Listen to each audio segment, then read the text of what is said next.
Hello, I'm the Nostalgia Critic. I remember it so you don't have to. Jurassic Park. What can you say about it? It's a classic story of science screwing with nature.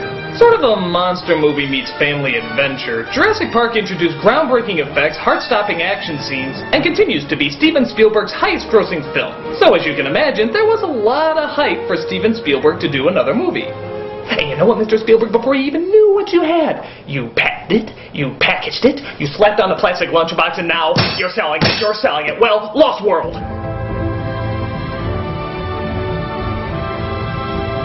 Talk about a letdown sequel. This movie is sort of like a mix between Congo and the biggest whiners at PETA. The characters are idiots, the story's absurd, the effects aren't as good as the first movie, so what's the point in seeing it? For you, none. For me, I'm a glutton for punishment. So, let us sink our teeth into The Lost World. So we start off on a different island where a family on their yacht is spending their vacation. Rich people in a monster movie? Well, I'm sure this is going to end fine for them.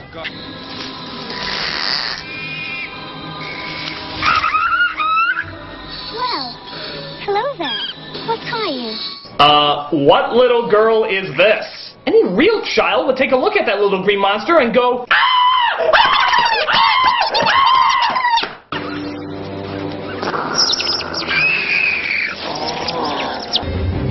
Happy, darling. Lunch is ready. It certainly is. Happy? And now for comedically over-the-top scream in 3, 2, 1.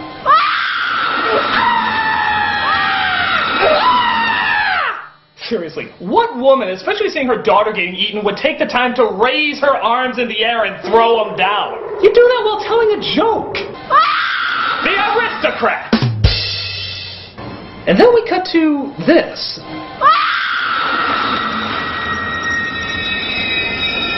Was the movie trying to make us think she was screaming at Jeff Goldblum? Granted, I would scream at that too, but that's kind of a confused joke. That's chaos theory.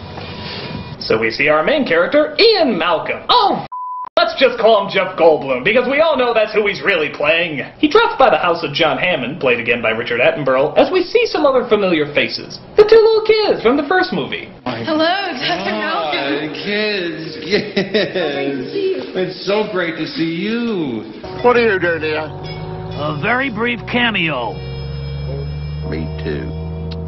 We're then approached by men in suits. Ooh, they must be the villains. They're led by Hammond's nephew named Peter, who is not happy as Malcolm was the only one of the survivors who broke the non-disclosure agreement and told everybody about the island. Wait a minute, so Dr. Grant never told anybody? Dr. Sadler? Hammond? The kids? What's wrong with these people? There's dinosaurs loose! How come the only person who tells anybody about it is the one who obviously nobody's gonna believe? You signed a non-disclosure agreement before you went to the island that expressly forbade you from discussing anything you saw. You violated that agreement. Yeah, I did, and you lied. You twisted the facts surrounding the deaths of 3 people. 3? Well, that's great. A scientist who can't count. Why did nobody believe him when he said there were dinosaurs again? That's chaos theory. Speaking of which, it looks like there's another island with dinosaurs on it that Hammond wants Goldblum and a team of people to observe. This was called Site B, a site they had to leave because of a hurricane, and so all the animals have been roaming free for the past 4 years. What happened to the first island, you might ask? It disappeared into the void like the rest of the plot holes you'll see in this film. Okay, so there's another island with dinosaurs, no fences this time, and you want to send people in, very few people, on the ground. Okay, if I'm gonna continue on with this review, I have got to get my Jeff Goldblum impression down. So, to help out with that, world-renowned Jeff Goldblum impressionist, Rob. Hello. Welcome to the Jeff Goldblum Hour. You see, the secret to doing the perfect Jeff Goldblum is to insert ahs, ands, and buts in every sentence.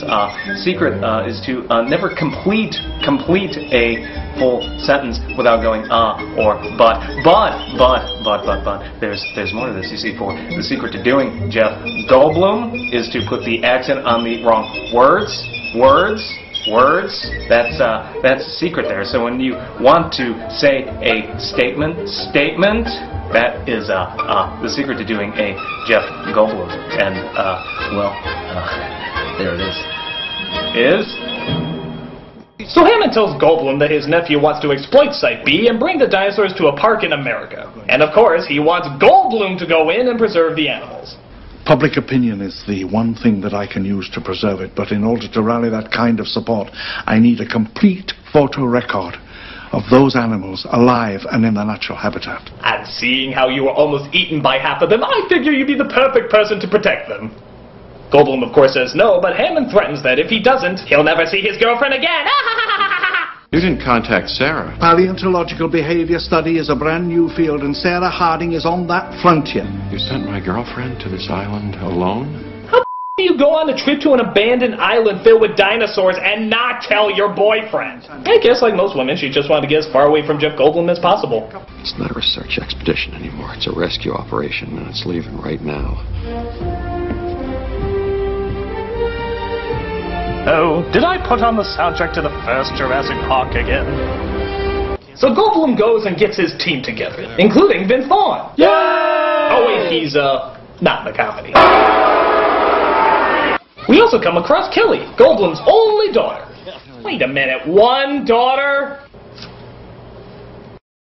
Got any kids? Me? Oh, 3. I love kids.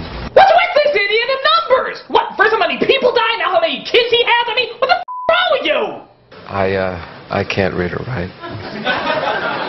Good for you. It turns out Kelly is sad because, big shock, Jeff Goldblum's not that hot a father. You know, sweetie, I know we've had some hard going, but I feel like in the last couple of years we've really kind of started to work things out. Hasn't it been better? Yeah, but I want you to crack on me a little bit, ground me or something, send me to my room. You never do any of that stuff. What kid is this? Yeah, because if there's anything children complain the most about, it's not getting punished enough. You got your gymnastics competition. You've been training for that for months. You like to have kids, but you just don't want to be with them, do you?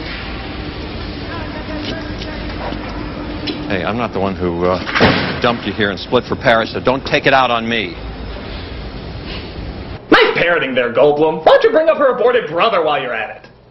So the team makes it to the island in search of Sarah, only to find that her bag is left behind.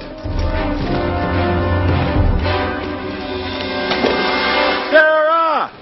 Wow, even his screams for his possibly dead girlfriend sound disinterested. Sarah! It's like one of his various uhs got in the way of that line. Sarah, ah. They then come across a couple of stegosauruses and marvel in wonder. Yikes. Wow. And yeah, don't get used to this whole enchanting thing, by the way. There's very little of it in this movie. And eventually, they do come across Sarah, played by Julianne Moore. Wait. Just stay there, be quiet. You just asked the impossible from Jeff Goldblum. Stay there and be quiet. Can't be done. We see she finds an E.T. knockoff and decides she wants to pet it. But the parents see her and charge in an angry rage. This, of course, results in a thrilling anticlimax. But it turns out there's bigger things to worry about, like Goldblum's daughter sneaking on board the trip. Kelly, what are you doing? No, what are you? Hey, don't go out there. It's not safe. Stay in here. You guys should definitely go. But I'm going to stay. I love you. I just don't need you right now. I'll tell you what you need, a good antipsychotic. You know, in the first Jurassic Park, they at least tried to set up some character and interesting conversation. Here, it just feels like filler until the T-Rex gets there.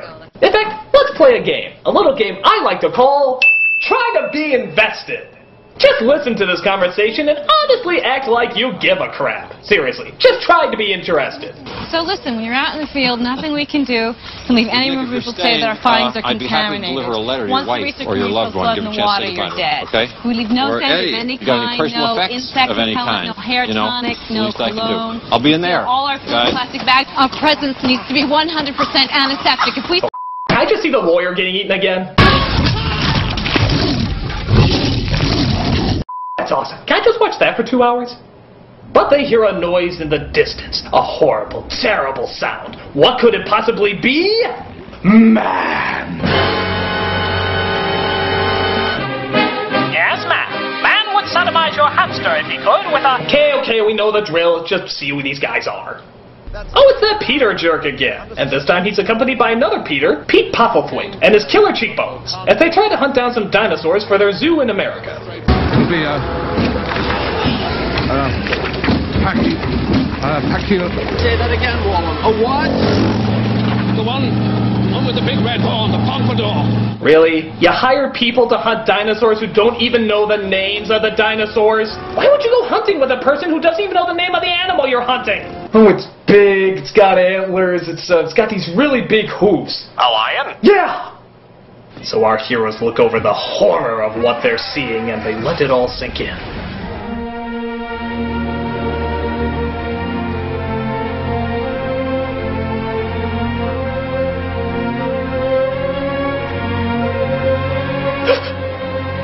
What have we become? After all, we're going after innocent creatures like this. Or this. Or even adorable this. Truly, we are the savage animals!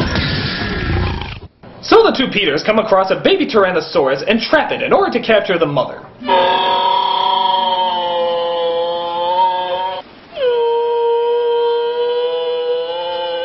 So, on a scale of 1 to 10, how is this? This is incredibly just like Hitler, no doubt about it.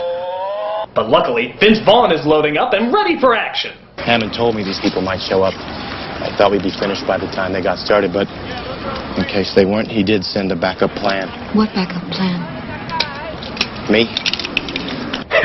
He never uses a weapon in this movie.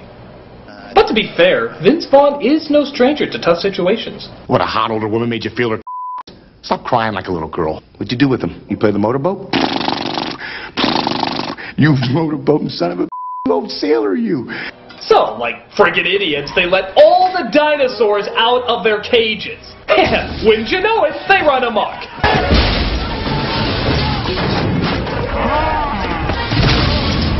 Thank they released all those animals. Now absolutely no human beings will be horribly injured at all. Archie, look out!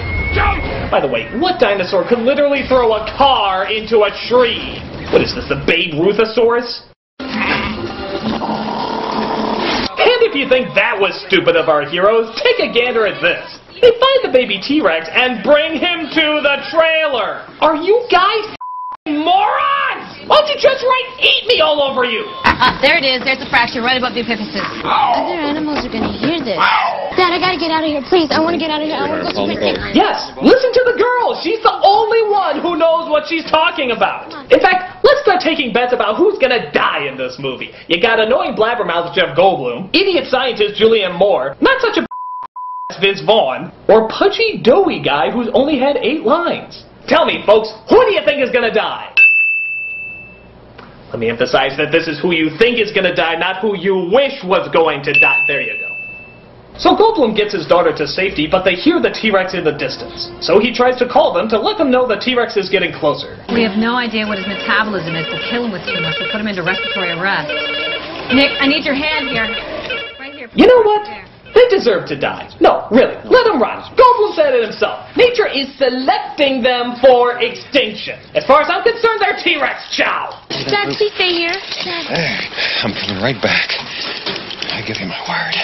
But you never keep your word. Huh, you got a point. Well, later.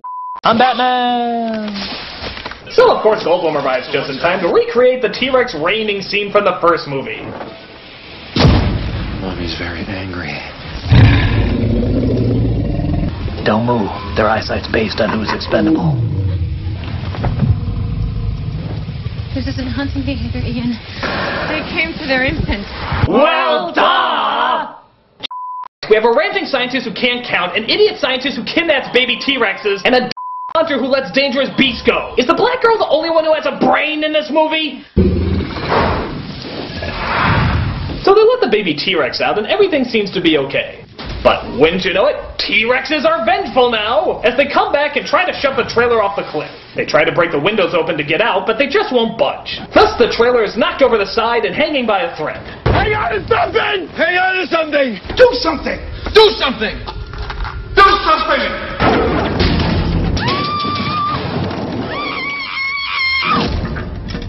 Sarah! No, you mean Sarah! Sarah!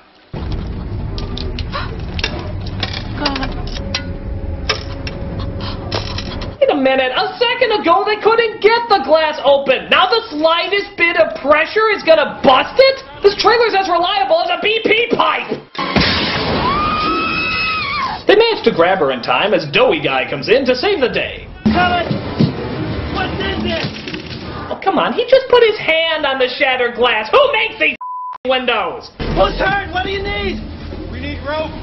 Rope? What? Anything else?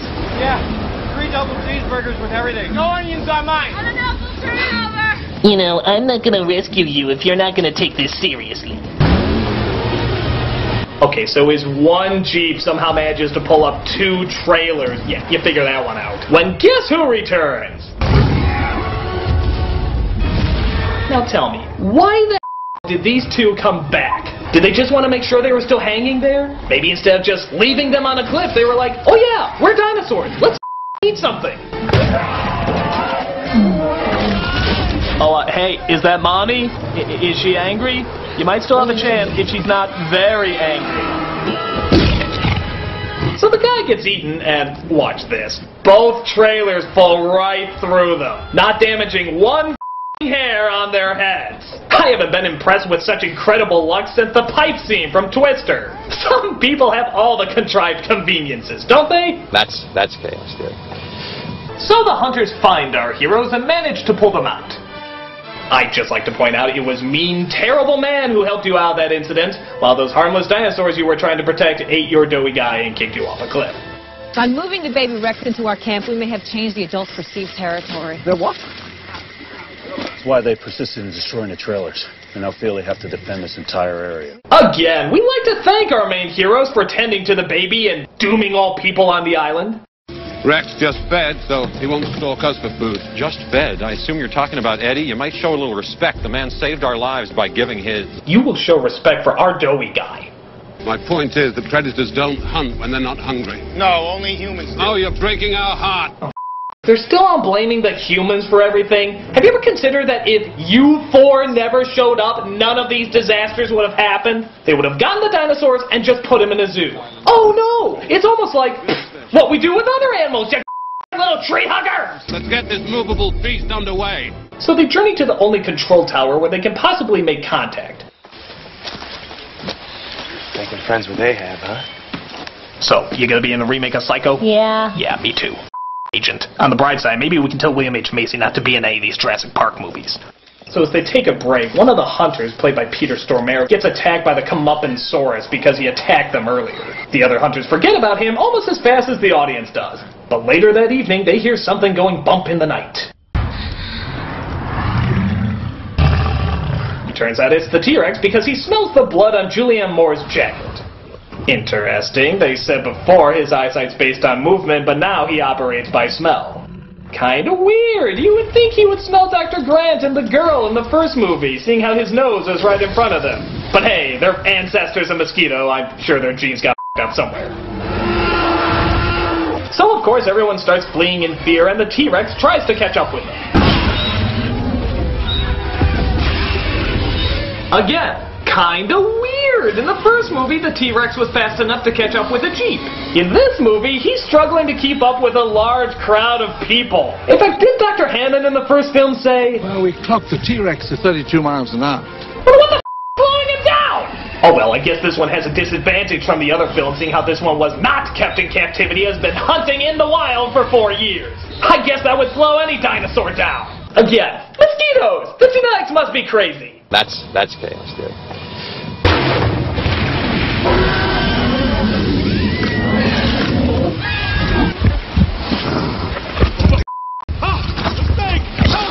Oh my God, snake! Is there anything worse than a snake? Oh yeah, the giant Tyrannosaurus waiting for me outside! So while the T-Rex is eating the snake-ophobe, Jeff Goldblum comes in and helps everybody escape. Only to be attacked by Big Shock, more dinosaurs!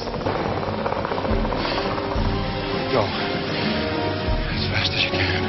Okay, how many lines does Jeff Goldblum whisper in this movie? Mommy's very angry. Hang on, this is gonna be bad.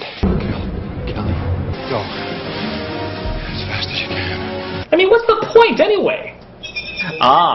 Critic, see, that's another way to do a perfect Jeff Goldblum is what you gotta do is you gotta whisper, and this is perfect for the trailer, because this is trailer fuel, because when you get down deep and whisper, it makes it sound like you're saying something really important when really you're just rambling, because you're Jeff Goldblum. And to demonstrate here, I'm gonna use this glass of water, and yes, now we'll just take the water here and drop that there, and Look, the water went a different direction than it did the first time. Do you know why that is? Because tiny little fibers and microvesicles and little lines in your hand, I'll guarantee it will go a different direction every time. And that is the essence of chaos. And when you have chaos, Critic, do you know what you have? You know what you got? Critic? What? Checkmate. Alright, enough of you! Back to the movie! Checkmate. Shut up! Okay, so while the rest of them try to outrun the Raptors, Vince Vaughn gets away and makes it to the tower, trying to radio for help.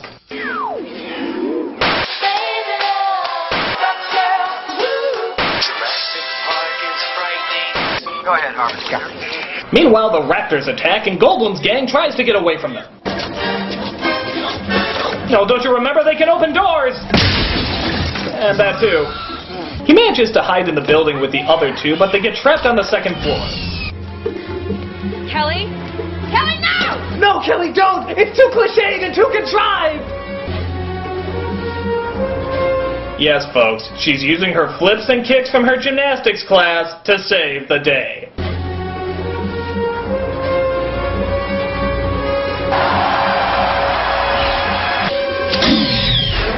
Yeah, you think that's bad enough, but listen to this. Hey, you!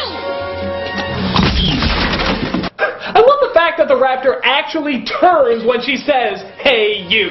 I mean, he actually fell for that? I thought these things were supposed to be super intelligent, and the move that gets the drop on them is, "Hey, you." Hey, you! Yes? What else do you think these morons would fall for? Hey, look over there! Oh, no! Oh, I can't believe I fell for that. I can figure out how to open a door, but not when I'm being had. Oh, I'm a bad raptor. I'm a bad raptor. They finally get away when the chopper that Vince Vaughn called finally arrives. But Papa Thwaite still wants to take care of that darn T-Rex.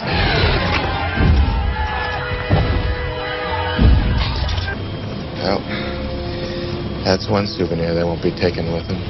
But you stole their bullets? That T-Rex is eating people, you These are the people that helped you out of the cliff and told you where the radio tower is. And you're honestly going to take away their only means of defending themselves? All you ever do is wave your finger at how people are going to get killed, and yet you're constantly getting people killed! What's wrong with you? You're terrible heroes, all of you! You deserve to be shot!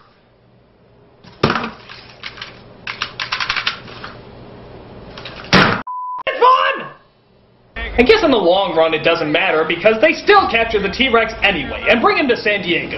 But the ship crashes into the docks as it seems the T-Rex got out of his cage, ate the crew, and somehow locked himself back in the cage. Where's the crew? All over the place.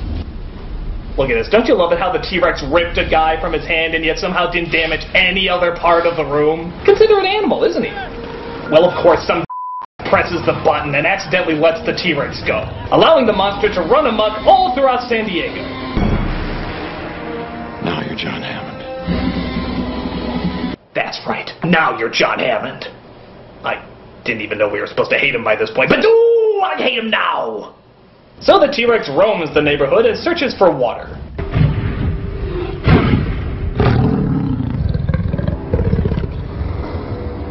That's nothing. You should see Susie next door.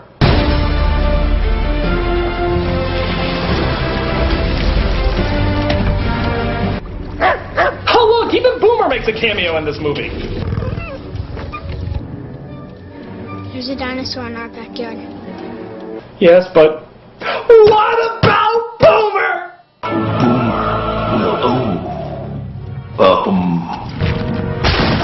We'll get you another Boomer. So Goldblum and Moore go to find the baby T-Rex as a means to lure the father back to the boat.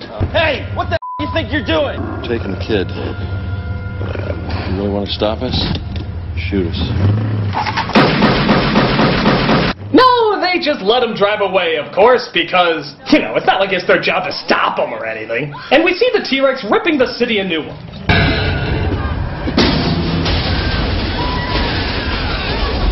Oh, wait a minute. King Lear starring Arnold Schwarzenegger? Why the aren't I watching that movie? You go back and start again, film. I want to see Arnold! So they lure the T-Rex back with the baby, he eats that Peter bad guy, and they finally seal him back in the boat. And thus we get our last-minute moral from the evil John Hammond. Oh, I hate him so much, I hate him so much. Oh wait, the music's indicating we like it now. These creatures require our absence to survive, not our help. And if we could only step aside and trust in nature, life will find a way. Dum dum dum dum. This was dumb, dum dum dum dum.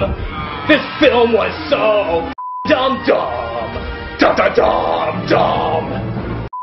What a terrible follow-up to a movie. I'm not gonna act like the first film was perfect, but it was a basic fun survival flick. This just seems phoned in. The characters are forgettable when they're not incredibly stupid. The story is unbelievably forced. And the whole animal rights thing really backfires when the people trying to promote it are constantly making things worse. There's no sense of wonder, no sense of adventure. It's just setup scenes for the dinosaurs to walk in and destroy. That's it! It's a bad sequel, plain and simple. The only good thing to come out of this is maybe someone will possibly get the idea to film King Lear with Arnold Schwarzenegger. And when the highlight of a movie is another movie that doesn't exist, that's a bad sign. I'm the Nostalgia Critic, guy, remember it, so you don't have to.